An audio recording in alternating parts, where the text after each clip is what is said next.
భిక్షువు హస్తకళలు కూడా తయారు చేసే వ్యక్తి 1290, 1313 మధ్య కాలంలో చెక్క ఫ్రేమ్‌తో కూడిన కళ్ళజోడు తయారు చేశాడని చరిత్రలో ఉంది.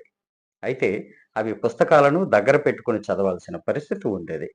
ఆ తరువాత జర్మనీలోని తత్వశాస్త్రం, ధర్మశాస్త్రం, గణితం, వైద్యం వంటి అనేక రంగాల్లో పరిశోధనలు చేసిన నికోలస్ కుసా దృష్టి సమస్యలపై ప్రత్యేకంగా అంటే దగ్గరలో కనిపించి దూరంలో కనిపించకపోవటం అనే విషయం మీద శోధించి పరిష్కారం కోసం లోపలికి వంగిన గాజు ఇది వాడితే దగ్గర చూపు మాత్రమే ఉన్నవారు కాకుండా దూరం కూడా సరిగ్గా చూడగలరు.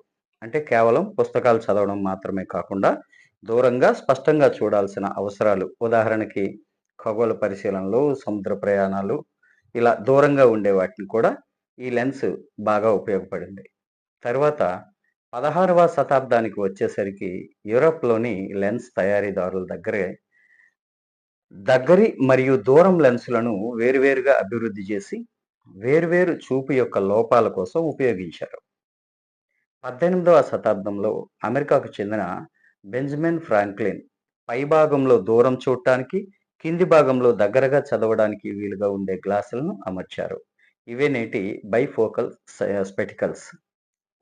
ఆ తర్వాత సాంకేతికత వేగంగా అభివృద్ధి చెందింది.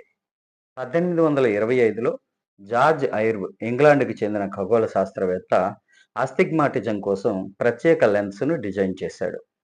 1830లలో స్టీల్ ఫ్రేమ్‌తో తేలికైన కళ్ళజోడులొచ్చాయి. దాని తర్వాత 1850లలో అడ్జస్టబుల్ నోస్ ప్యాడ్స్ కూడా వచ్చాయి.